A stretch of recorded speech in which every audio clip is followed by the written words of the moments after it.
Welcome to the Essentially You podcast. Dr. Casey Means. How are you doing today, girl? I am doing great. I am so happy to be here. Oh my gosh, I feel like we almost had a full-fledged interview before the interview because I love this topic so much. And I love that you have pioneered this technology that we're going to be talking about today. What we're talking about, probably one of the sexiest topics that I think are out there. I don't know if my audience will agree, but that food is molecular information. And what that means for each and every one of us is how we really need to be using food wisely and how it's communicating with our body. Now, before we get into the nuts and bolts and the nitty-gritty of what all that means, specifically around metabolic dysfunction, I want to just have you share a little bit about your journey and how you walked into this beautiful area of metabolic health, and what was the driver, that defining moment for you when you knew you wanted to really kind of solve the problem of what I would consider almost 90% of Americans at least are dealing with today. Yeah, absolutely. Well, thank you again so much for having me on and talking about this topic that I know we both love so much, which is glucose control and metabolic health. And so a little bit about, my journey to this. So I'm a medical doctor and the co-founder and chief medical officer of this metabolic health company, Levels. And so the mission of our company is to spread metabolic awareness. We want everyone to understand what's going on in their own metabolism and be able to act on that so they can move the needle in the right direction. And I started very, very far from this. So I actually went to medical school and went into surgery residency. So I was in the surgical world for almost 5 years as an ear, nose, and throat surgery resident. And that's sort of like all diseases, of the head and neck. So you think about sinusitis and ear infections and Hashimoto's thyroiditis and vocal cord problems like polyps and granulomas and head and neck cancers as well. And what was so interesting to me was that so many of the conditions I was treating in ENT were fundamentally disorders of chronic inflammation. They all were the itises, the words that have itis on the end usually mean there's inflammation. And so sinusitis, this is inflammation. Thyroiditis, And so I sort of stepped back after about 4 or 5 years and said, big picture, like why is everyone have chronic inflammation? It shouldn't be that our immune systems are constantly on overdrive. And, we know that so many chronic illnesses these days are rooted in chronic inflammation, things like heart disease, obesity, even Alzheimer's, dementia, diabetes. And I'm treating these other conditions that seem so different from those diseases. Like what's the relationship between obesity and sinusitis? But when you actually look at the deep molecular biology of it, a lot of these conditions have the exact same inflammatory profiles. The actual compounds in the blood that are elevated in these conditions are similar. Things like, TNF alpha and interleukin 6 and all these fancy cytokine names. And so it was really interesting to me, why are so many people having this upregulation of this immune threat?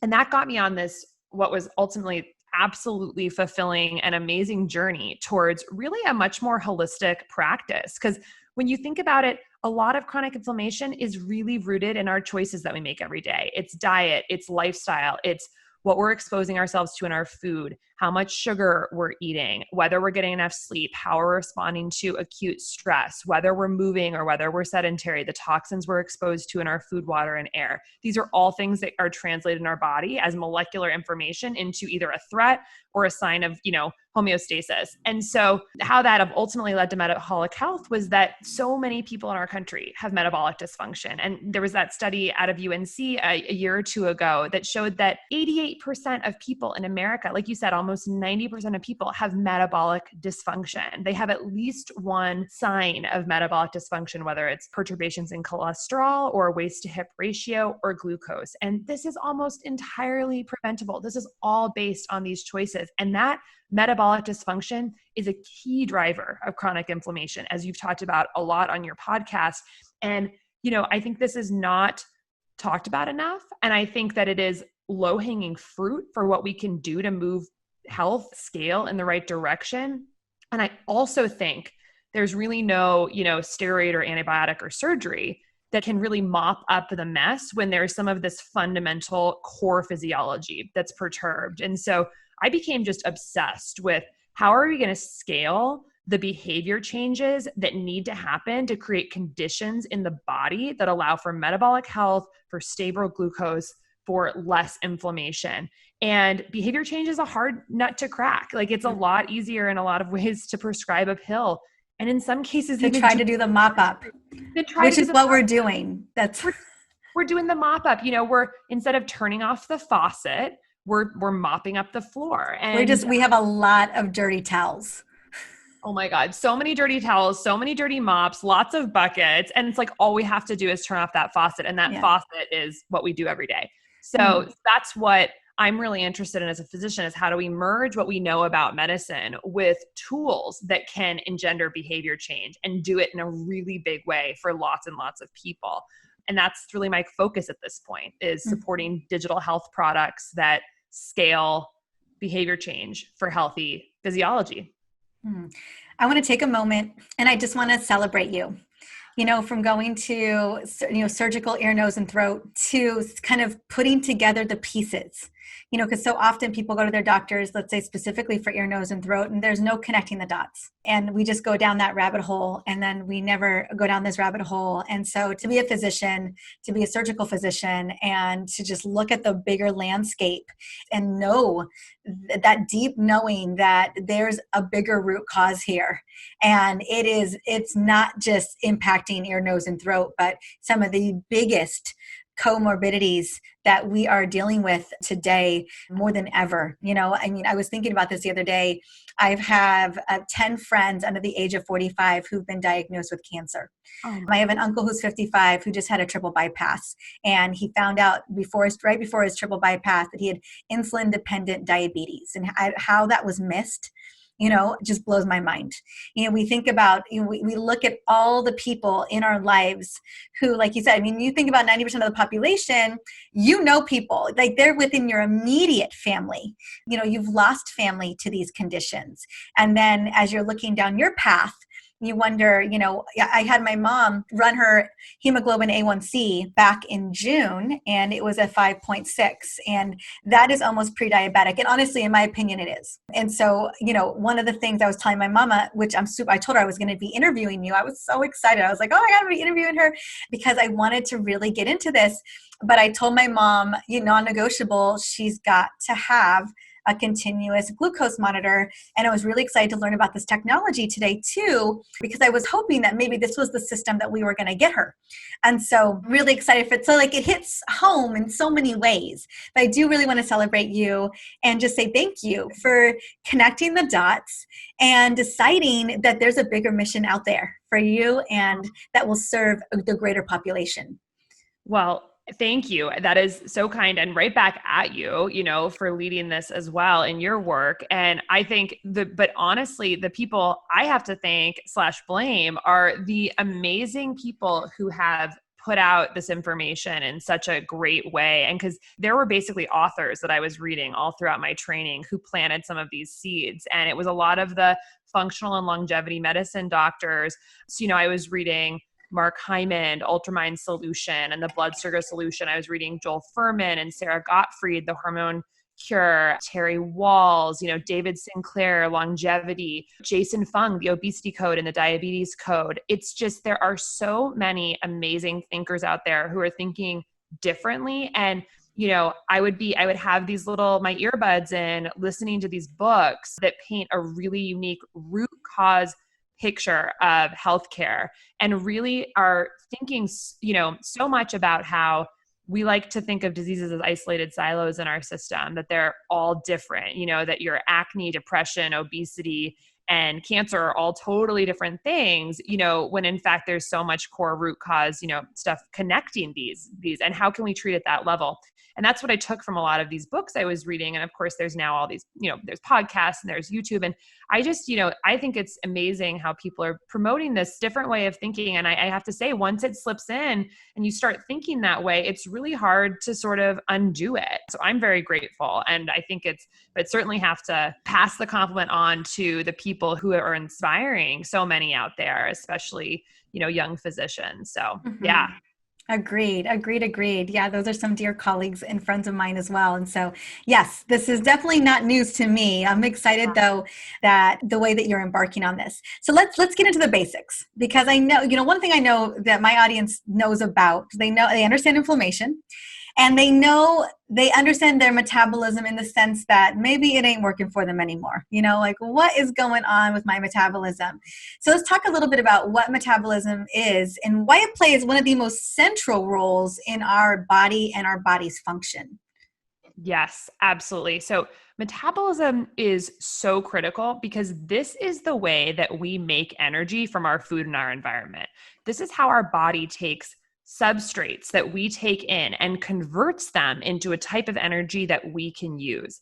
And this is the reality, is that we have trillions of cells in our body. We are made up entirely of cells. That's the reality. And every single cell, for it to work, needs energy to function. It needs a usable form of energy, and that's created from our metabolism.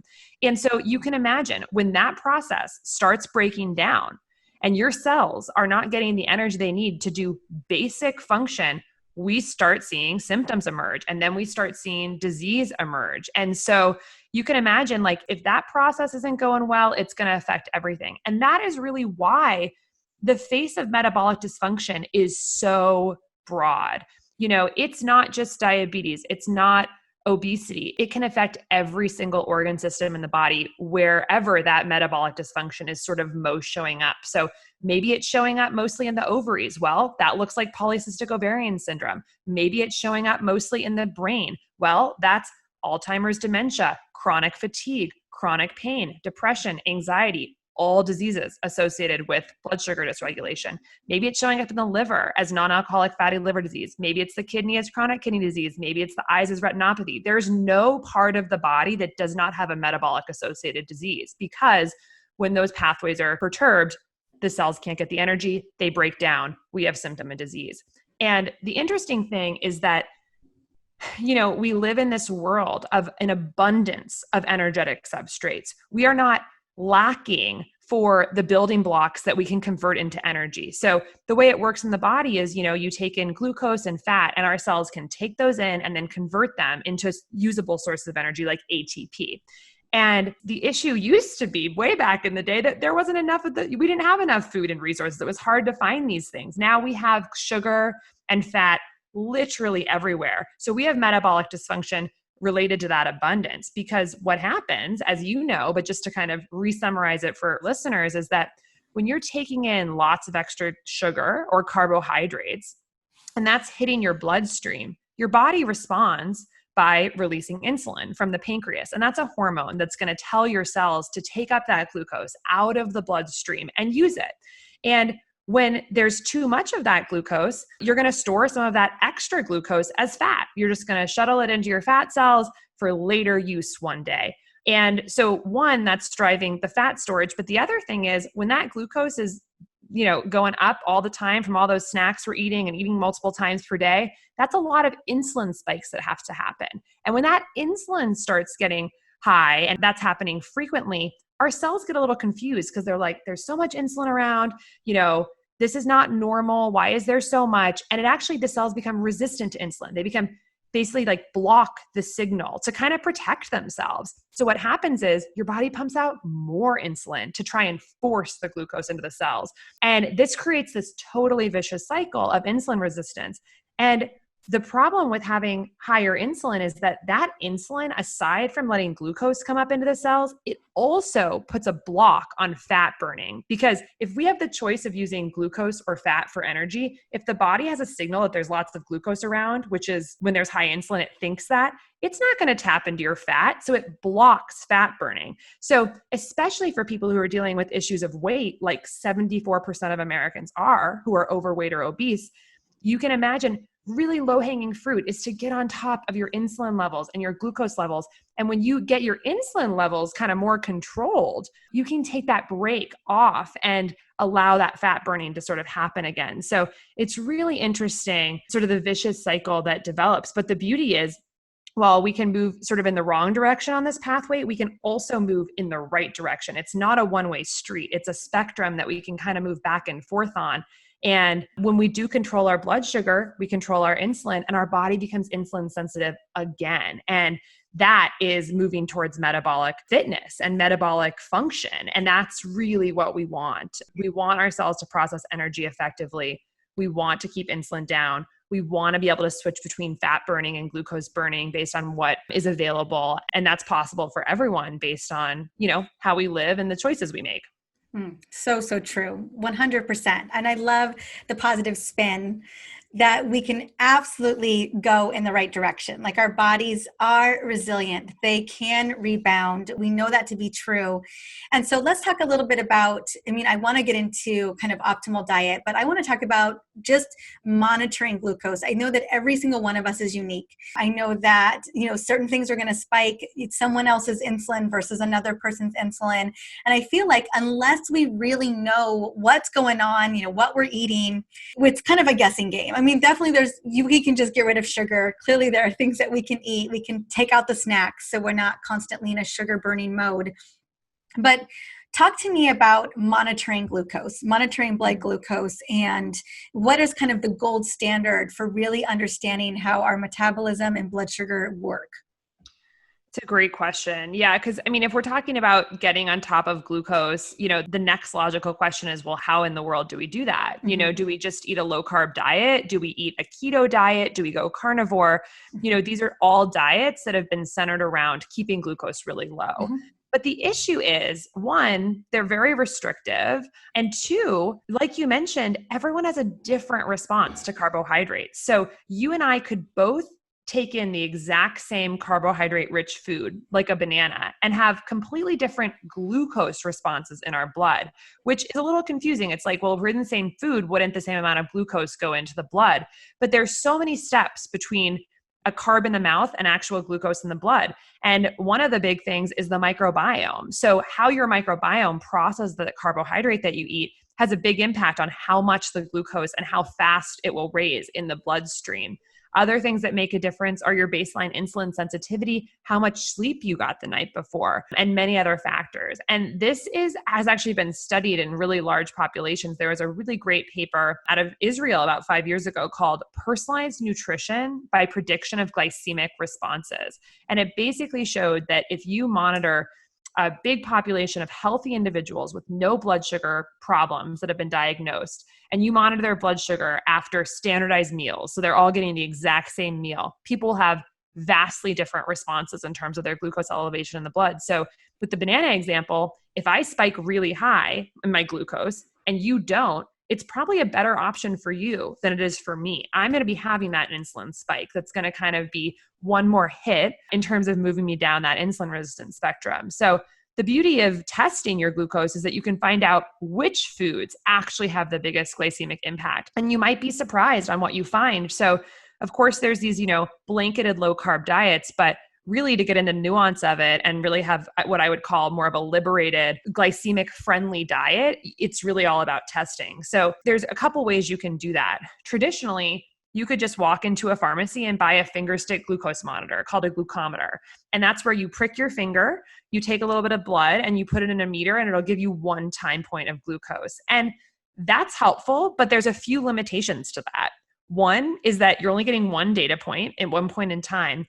Two is that you actually don't really know when after the meal you're going to have your peak of your glucose spike after a meal. So you might totally miss it unless you're checking every few minutes. So it's a little bit limited in terms of personalizing a diet.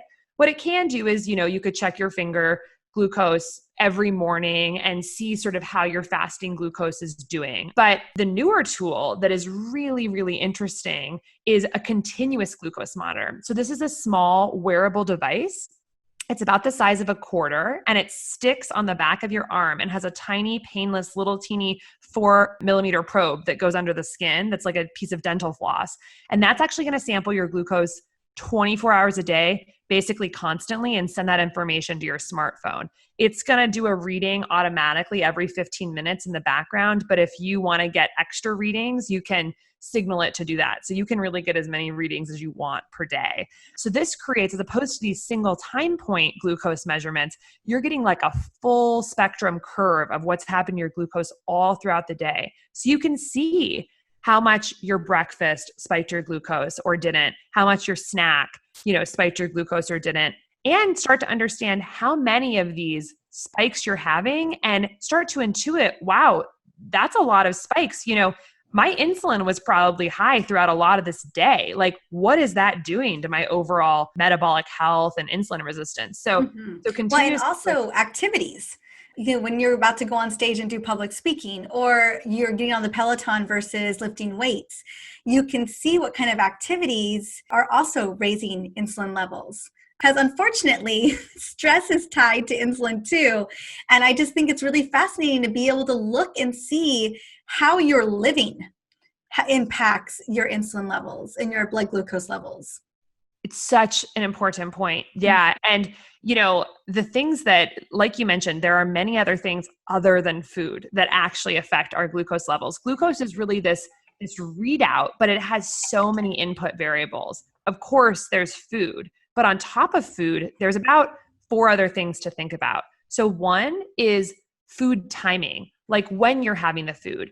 Often eating a carbohydrate-rich food in the earlier part of the day is going to have less of a glucose response than if you eat it later at night. And of course, this is individual for each person, but that's what the research shows. And the reason for this is because we actually, at night, when we secrete melatonin to help us fall asleep, that actually has an impact on our insulin sensitivity. It makes us less insulin sensitive. So later at night, you are dynamically different at processing carbs than you are in the morning. So that's one.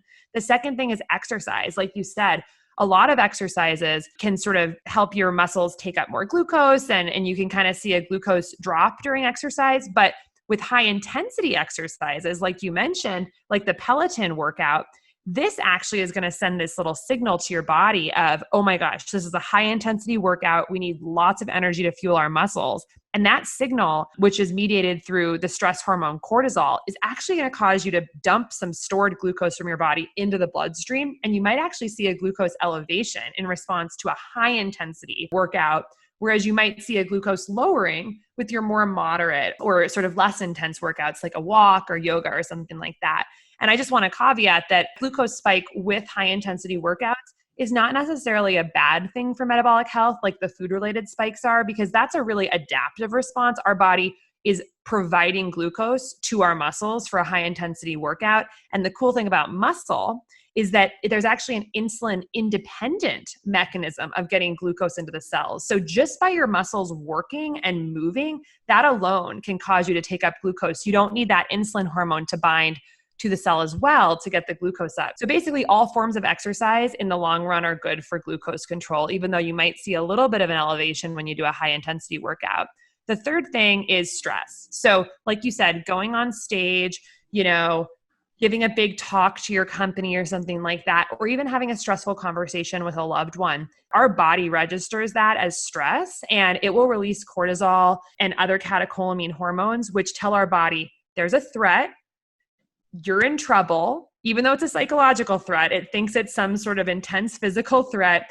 And it also will dump glucose to basically help you in that time of threat. So back in the day when stress was much more like physical, like we were being chased by a lion, that was useful. But now when it's just because we get a stressful email, it's not so useful. So those stress-related, cortisol-related glucose spikes are not advantageous for our health because our muscles aren't actually going to be using the glucose. We're just sitting in our computer chair with dumping out glucose because we're stressed, and it's not great. So continuous glucose monitoring can also help us understand how our stress is impacting our glucose levels and our metabolic health, and kind of help us get that in check and really be a motivator for helping us adopt those mind-body strategies that we know can help keep us calm in the face of some of these, acute triggers.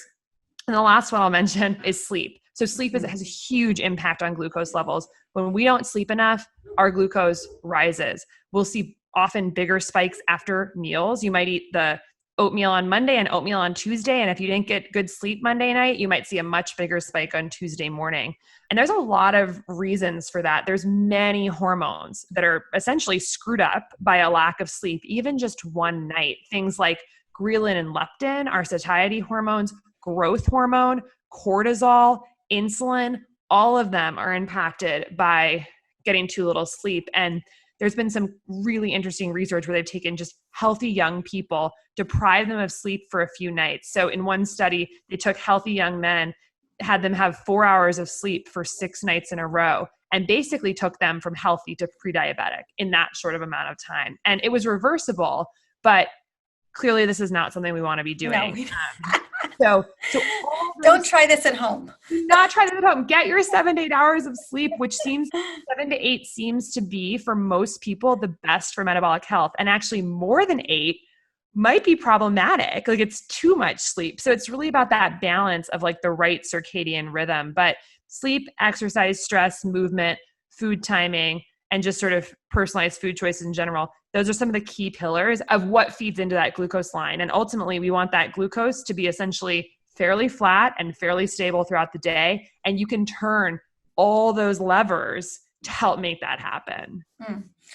So grateful for you going over all the levels or levers that can actually drive glucose and blood sugar levels inside of the body and how that has an impact on our metabolism overall and the importance of it. You know, one of the things I was really excited about our conversation was really driving home the importance of continuous monitoring, because you're right. Even if someone were to buy, you know, just the finger prick method from the pharmacy, as you said, it just doesn't give us enough information. And let's be honest, most of us aren't even doing that much. And so I think that the more we can have these conversations, it really opens the door for like how important it is to know our numbers and to know our numbers across every single day. Really understand what's happening.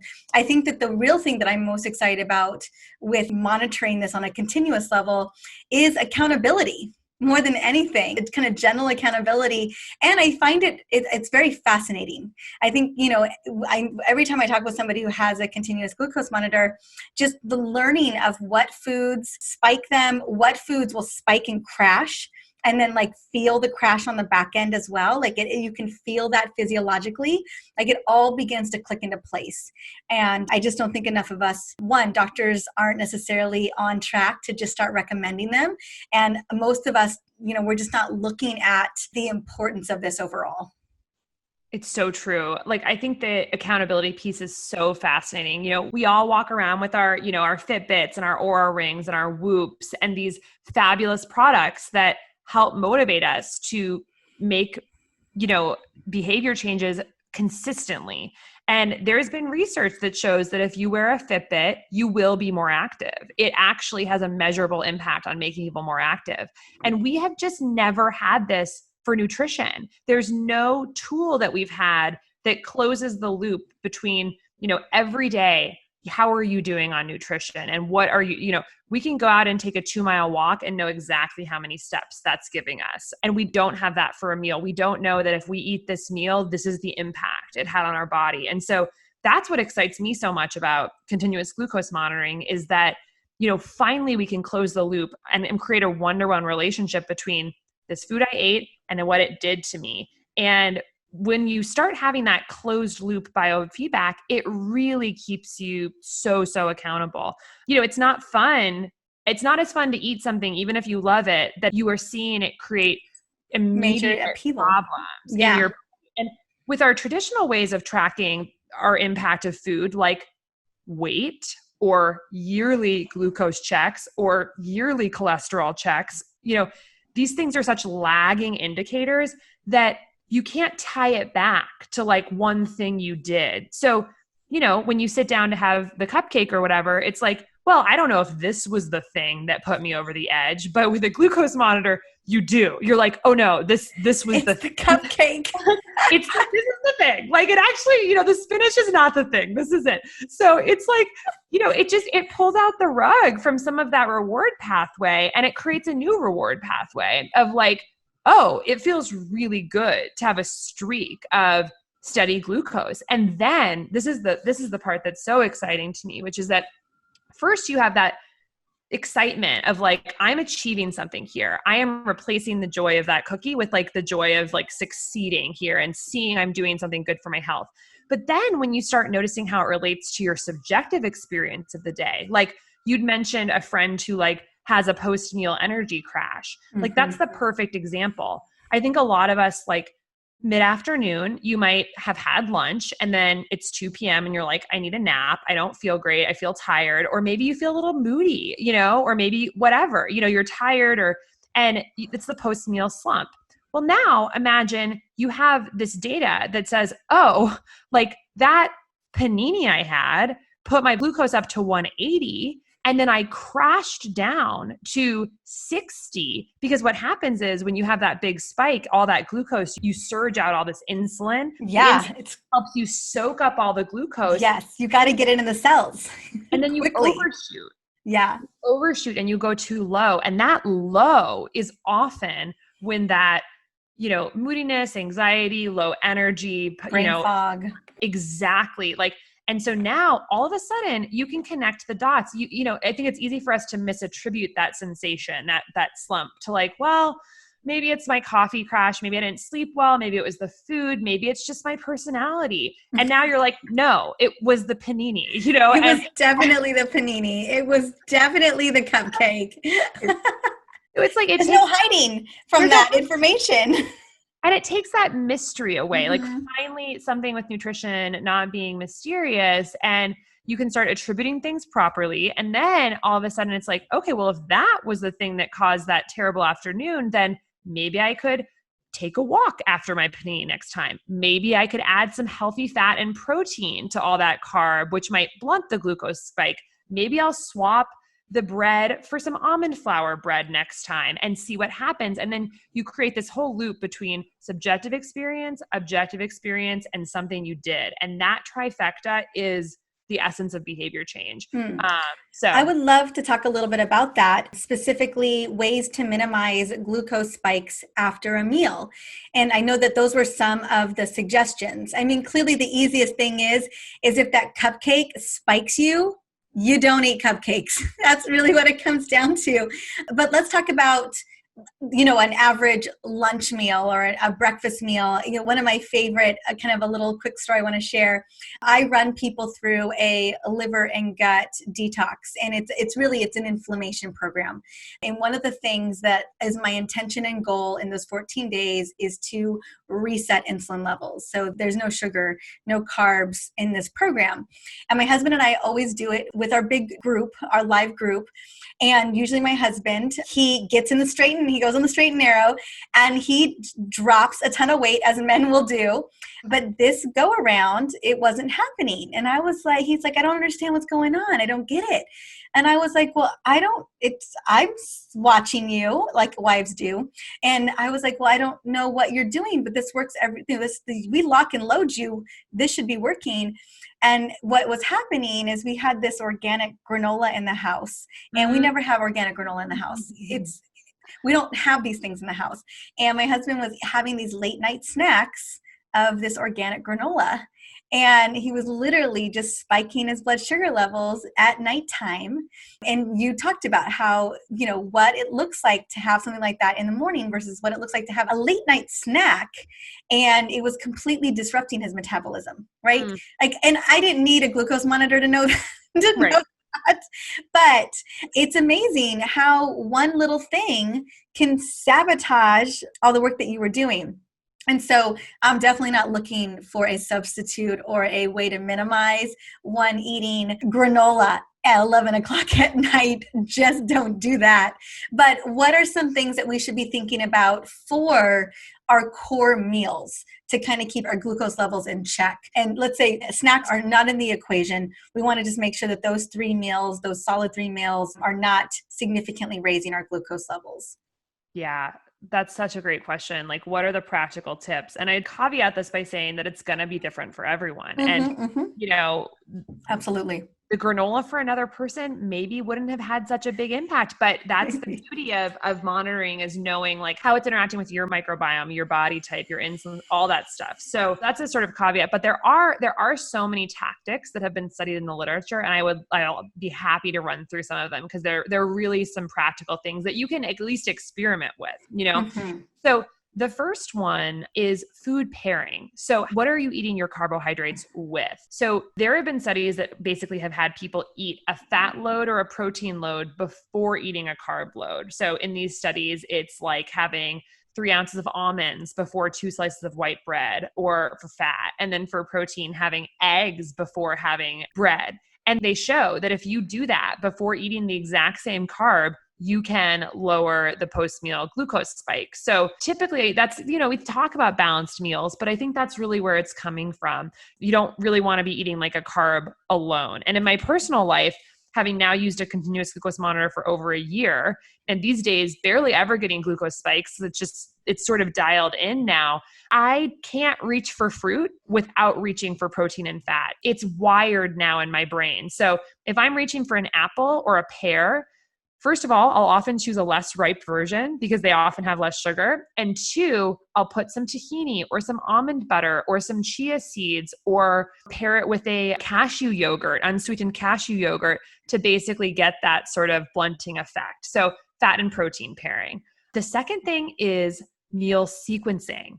You don't want to eat your carbs alone first. You want to eat the proteins before the carbs. So, or really anything before the carbs. People who eat a salad before a carb-rich meal have less of a glucose spike. People who eat protein before a carb-rich meal, you just don't want to eat your carbs first, because that's going to set off the insulin. It's going to set off the glucose. It's like putting you on the wrong roller coaster for the meal. So meal sequencing is important. Then there's really interesting stuff about vinegar and cinnamon. So these are 2 foods that seem to change our response to glucose. So they both might be acting as insulin sensitizers, kind of making us more sensitive to insulin's action. So people who take a shot of white vinegar before a meal have less of a glucose spike after eating carbs after it. So I wouldn't necessarily recommend that, but you could try diluting apple cider vinegar in a glass of water before a meal, or having vinegar in a salad dressing when you're eating carbs. And the same is true of cinnamon. Add it to the food you're cooking, add it to your smoothie, add it to your coffee. Those things can both make a difference. Another kind of quirky one is water. People who chug water during a meal sometimes will see a higher glucose spike. And this has actually been studied in multiple studies. People who drink about 300 milliliters of fluid with their meals have higher glucose spikes. And I think the reason for this is that it's getting all this food to your small intestines faster, and you're just absorbing it faster. But when you look back at some ancient traditions like Ayurvedic medicine, there's actually many traditions that do say, drink water in the morning on an empty stomach, don't drink your water with meals. So there's some interesting, maybe traditional wisdom there that may be related to how we, digest the food. And then I would say some of the last ones are fiber. Fiber is totally your friend, usually in relation to glucose. Again, there's going to be individual variability, but in most studies that I have seen, adding fiber to meals will lower your glycemic response. So I'm big on beans, nuts, seeds, adding chia, flax, just some beans on anything I'm cooking. If it's a breakfast scramble, put some beans on top. If it's salad, I'll put some beans on top. I just end up putting them on lots, because that's carbohydrates that I'm not actually going to digest and turn into glucose. They're going to be digested by my microbiome and actually make helpful byproducts. So fiber is a friend. And then the last would be just reiterating the meal timing thing. There's been some interesting studies where they basically gave 2 groups of people the exact same amount of calories and foods per day, but one group ate them between 8 a.m. and 2 p.m., and one group ate the same food between 8 a.m. and 8 p.m. So one had a 6-hour feeding window and one had a 12-hour feeding window. Same foods though in that window.